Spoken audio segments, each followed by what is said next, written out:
Welcome to the Unstoppable Profit Podcast. This podcast will give independent insurance agents all of the tools to grow your business and live life on your terms. Wherever you are today, if you're starting with nothing or well on your way to the success you desire, with the right people, processes, and promotions in place, you will be unstoppable.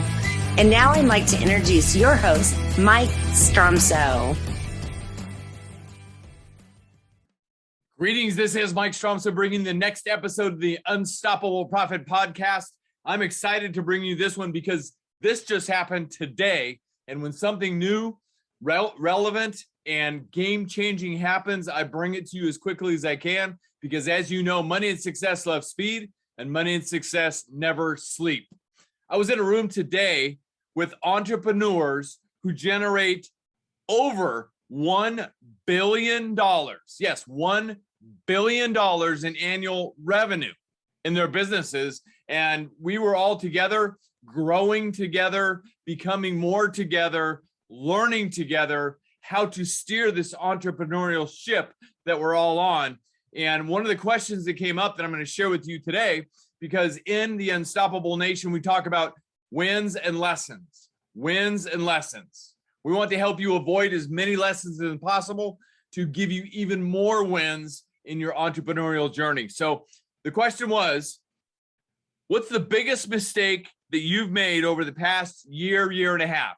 And that was today that question was asked. And I'm going to give you the answers from these entrepreneurs who generate over $1 billion in revenue in their businesses. That's my estimate based on the data I have. It could be a lot more than that. There is some very significant, incredible game changers that I'm privileged to hang around with through my investing to become more. So I'm just going to run down the list and I'm going to give you some idea of what they said and the story around it as I recall it, since it just happened today. So one of the entrepreneurs said, severance packages. Now, sometimes we get to move people back into the marketplace, right? This entrepreneur said severance packages is the cost of poor leadership. At the end of the day, leadership is everything. If you're at the top of the ladder or in a top chair in an organization, leadership is everything. It is our responsibility. I'm not perfect. I'm still a work in progress. However, at the end of the day, I'm doing everything that I can do to become a better leader all of the time. So at the end of the day, a severance package is frankly the cost of poor leadership. So if you get yourself in that position, really it starts with a hiring, but that's the end game as well. The next thing that was brought up, never take your foot off the pedal on a prospect. This very successful entrepreneur is in an industry that deals in a very high-end product.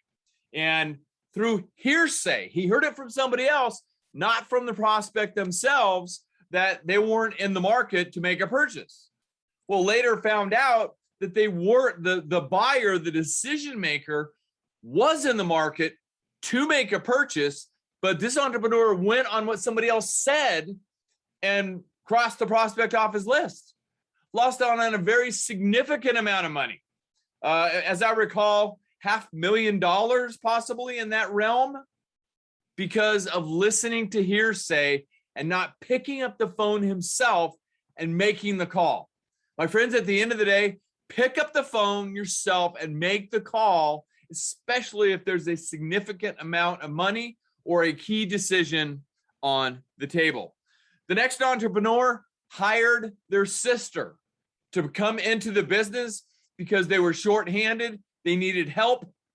The lesson and what happened was by hiring the sister came in, started working there. Now the business is in a bit of a disarray because she's not working out. But bigger than that, the personal relationship with that family member is now not that good. And it used to be excellent. So at the end of the day, be careful who you're hiring, because at the end of the day, that's why we suggest that when you talk about your team, it's your team. That's what you hear me say. It's a team. It's our team. It's our team. It's not our family. At the end of the day, our family is our family, and our family's forever, good and bad, right? A team, sometimes you need to upgrade your team. Sometimes you need to move on. That's why it's a team. Think about it in a sports analogy. At the end of the day, not a good move in that situation by hiring a sister. The next one, had a situation where somebody in their organization was doing a great job for a period of time, but at the end of the day, the team member started copying an attitude, started having an attitude of entitlement, and a lot of other things in that realm. And what it really did, as you've heard us talk about before, it only takes one bad apple to upset the entire apple cart. And this was a larger organization still. Just that one person really affected the culture in a not good way. And it had the thick air around the culture and everything like that. So at the end of the day, the entrepreneur did what needed to be done, moved that person back to the marketplace, and almost immediately the culture was right back within a couple of days to where it previously was.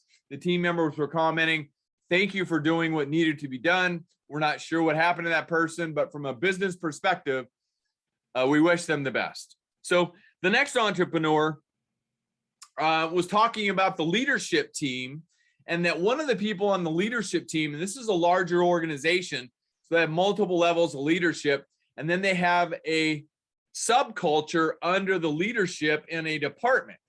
And they had a very high achieving A player in one of those sub departments, and that person just up and left the company. And this entrepreneur couldn't figure out why, because they had been training this person, supporting them, and everything else that it takes to grow up people within an organization, and ended up meeting with the person and found out in that meeting that it wasn't the company and it wasn't even her that was the reason the person left. It was because of the leader that was leading them. So sometimes we've got to make sure that if we're at the top seat, that we're doing a great job in leading people. At the end of the day, like I said, we're all a work in progress. So if you've got level leaders in your organization, keep an eye on that as well. And ultimately, at the end of the day, our job is to grow up leaders all around us. So, be cognizant of who's leading your people all of the time. The next entrepreneur said, the opportunity cost due to lack of action. This entrepreneur identified a specific situation that they did not get the opportunity, and the opportunity cost is a lot more than might be just the revenue for that particular deal. Think about that deeply. How many people are involved in that particular deal? And bigger than that, who do the people within that deal know that are well beyond that you haven't even gotten to? That's the opportunity cost. And sometimes that opportunity cost is significant, especially if you're a niche player, especially if there's other COIs, meaning centers of influences, that might be connected to that particular person or leadership of that particular organization. That's opportunity cost, my friends. And the opportunity cost sometimes can be very, very significant. The next entrepreneur that learned a significant lesson that I want to share with you, so you think about these things and don't let it happen to you. Sometimes you have somebody in a certain chair in your organization, and it's felt that you need to promote them because they're doing a great job. And she did this with the person, which included an increased compensation package and other benefits and more hours and more responsibility. It turns out this person was very unhappy when they made that move up. So the lesson was, make sure you have a deep conversation with these people before you take that action, and make sure that the next seat up is still the right seat for them, because the action that was taken was not moving them to the right seat. They were comfortable and happy in their right seat. Even though it was a lower compensation position, they were happy there. So at the end of the day, I was also talking to another very successful entrepreneur, similar story. And this entrepreneur said, I had a similar situation and I moved them. And by the time I identified that, I could not move them back to the chair they were in. because I'd already filled it and I had a very capable replacement there. So it became a very uncomfortable situation. And that person was actually the number 2 person in the organization after they got moved up. So 2 different situations, very similar circumstances. So you got to think these things through, and you have to understand the behavioral characteristics, the skill sets, and whatever their vital functions are and what they're trying to accomplish within the organization to help the entire effort. You've got to be aware of all these things. It's a lot to think about. That's why you have the responsibility in the chair that you're in your organization. Okay. The next lesson is our team, as we know, is our biggest asset. Our team is our biggest asset without question. They were growing like crazy, this organization. Very significant organization. This one alone, excess of $100 million in revenue. What was happening was they were growing so fast, they weren't recruiting people early enough in their forecasted growth. So they had all of these growth opportunities come to the table, and they had to say no because they did not have enough qualified people in the pipeline, the recruiting and hiring pipeline, to bring on board to work within the growth. And it wasn't the type of situation where they could just fill it with temporary or anything like that. They needed team members. So the lesson that you've heard me say this so many times, always be recruiting. Always be recruiting. Your pipe is your life. In sales, in new business sales, and in recruiting, your pipe is your life. Always be recruiting. Huge lesson, a very expensive lesson for this entrepreneur. Okay. The next entrepreneur's lesson was letting the wrong people go too slow. So people in a key position in the organization, they needed to grow at a certain clip. Now, ultimately, at the end of the day, my view from the outside of that, that's a training issue. And it's a interviewing issue before the hiring process starts. Okay. And he said the same thing that's very common, that I've said it a lot myself, and I learned it myself many, many years ago from a billionaire in his own right. You don't know what you don't know. Okay. At the end of the day, people just aren't capable of an accelerated speed of operation, but you got to know that. And if you don't have the right person on the bus, then unfortunately, sometimes you need to fire fast, right? The other thing this entrepreneur said, it's easy to launch, but it's really hard to have a successful launch of a product. So if you're going to launch a new campaign, idea, product within your industry that a company comes out with, or a niche product or something like that, and you're going to launch it, make sure that you framework it and think it through to the end, online and offline, before you do the launch. And you got to make sure you do your marketplace research to make sure that your messaging matches that marketplace. It's back to the 3 M's that I taught many, many years ago: marketplace, message, and media. They've all got to line up. Okay. That is part of the key to a successful launch. Okay. The next lesson from this entrepreneur was got into a business deal, 7 figures on the table, and he lost it. He lost it because he didn't do enough due diligence on the people that he was going to do business with. So at the end of the day, my friends, if you've got that much of an investment on the line, you got to make sure you do your due diligence. And more importantly, you've got to go with your gut. Okay. And ultimately, at the end of the day, he said, you've also got to build your human ecosystem before you need it, similar to the other entrepreneur who had to decline growth offers because he didn't have enough good people. The next entrepreneurial lesson over the last 12 to 18 months was in the real estate industry. Sold the properties too soon. So didn't have his eye on the marketplace. Maybe wasn't talking to the right people. And ultimately, at the end of the day, this particular entrepreneur, and I need to continue to learn this lesson myself, even though I've learned this lesson many times, said he should have listened to his spouse more, because he talked to his spouse about the situation. And she said, maybe you don't want to do this. He did it anyway. And that was the situation. So the next lesson from this very successful entrepreneur is more along the lines of a personal situation, but I want you to learn from this because it's so vitally important. There's two kinds of relationships, right? Personal relationships and business relationships, but it's the personal ones that really make us who we are, okay? So a brother of this entrepreneur, this is a very successful entrepreneur who deals in the tech industry on a national basis, so travels a fair amount. His brother passed away suddenly, and it broke his heart because he didn't spend as much time with his brother as he wanted to. And then he got a phone call from his dad, and his dad, unfortunately, he had a great conversation with his dad, and his dad, was older, etc., down in a different state, and said, can't wait to see you, Dad, etc., etc. But because of business commitments, didn't make it enough of a priority, and the dad passed away.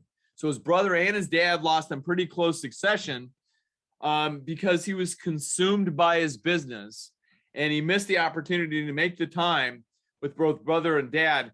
At the end of the day, my friends, just know, make sure our entire balanced priorities are constantly in order. Make sure our entire balanced priorities are constantly in order. The next lesson from the next entrepreneur is pacing.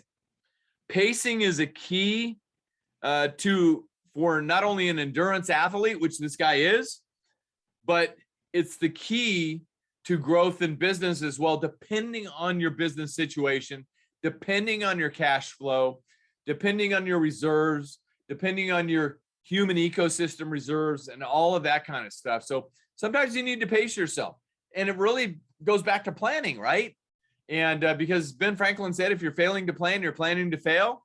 At the end of the day, you've got to plan. You got to plan your business as far out as possible. Okay. At the end, after that, we went on to a lot of other lessons. Had another entrepreneur. Be specific to be terrific. Be specific to be terrific. Now, this is in all phases of any operation. Had a specific situation, which was the story sample. Can't go into those details, but specificity was the thing that did not happen in particular situations. And it turned out that there was a significant amount of money on the table in a particular deal, and it didn't become reality because of the inability to be very specific in some situations. So at the end of the day, that was the situation. And then the next entrepreneurial lesson was about a cyber incident. And cyber incidents are rampant out there. They're going on all over the place. You can't protect yourself enough with great IT. And it involved a banking situation, not in his particular business, but in one of his vendors. And it really put a huge halt to a lot of things that were going on in business and really handcuffed some levels of the business growth because of this cyber incident, which involved ransom and ransom demands and all this kind of stuff. My friends, at the end of the day, one, make sure you take care of your own house and make sure that your IT platform is in excellent condition. One, two, make sure you have a rock solid, excellent cyber plan, cyber insurance program plan in place that meets or exceeds your needs with a solid carrier who specializes in that particular arena. And he also said, whenever you need to take action on anything, because this drug on for a while, which made the pain even worse, he said, you got to act quickly, you got to act readily, and you have to act without hesitation. As you know, I said it at the beginning of this podcast, money and success love speed. Money and success never sleeps. The next story of entrepreneurial learning is ultimately, at the end of the day, hire great people and give them authority and get out of their way. This particular entrepreneur did not have enough leadership skills training to understand how to do that. I have had that situation in my past as well. It's a skill. It's an important leadership attribute to have a great recruiting, interviewing, hiring, onboarding, training, motivation, and leadership platform within your business to bring these people up. And then at that point, get the heck out of the way. So lots of lessons from these incredible leaders. And learn from them, please, because at the end of the day, I want you to be the very best leader, the very best entrepreneur that you can be. I mean, these people run significant businesses and they're leaving these clues. And I'm simply sharing the principles of these clues with you. And I hope you learned something. If you just picked up one or two ideas, fantastic. Please make sure you put a tie on that in your own business and implement, execute, and take action. And of course, if you have any questions about all of this or you need assistance, please let us know. We're here to support you in your journey. Again, my name is Mike Stromsoe. I'm widely recognized as a leading author, speaker, and coach for the independent insurance agency industry. You can find me at unstoppableprofitproducer.com. That's unstoppableprofitproducer.com. If you're interested in attending a virtual or a live event to learn how to grow your business, create wealth, and have more freedom to live life on your terms, please visit us. Our virtual event site is uppfaststart.com. That's uppfaststart.com. Or visit our live event portal at beunstoppablebootcamp.com. That's beunstoppablebootcamp.com. Both events are designed to share with you some of my best money-making strategies, proven over 35 years of research in your industry, to help you grow your business, create wealth, so you too can have more freedom to live life on your own terms. That's all we want for you. And we hope these strategies have been helpful for you today. If you haven't subscribed to our podcast at unstoppableprofitpodcast.com, we strongly recommend that you do that. Go there, subscribe. You won't miss one episode of the podcast. And of course, we're out there on all the channels, Google, Stitcher, and beyond. You'll find us. Just look for unstoppableprofitpodcast.com. Can't wait to see you on the next episode. Until then, get out there, implement, execute, and take action. And while you're making a difference, being unstoppable, and above all, leave no regrets. We'll see you next time. Have a great day. You love the podcast, but don't know where or how to get started? Come join our next virtual training while seats are still available. Register now at uppfaststart.com. That's uppfaststart.com.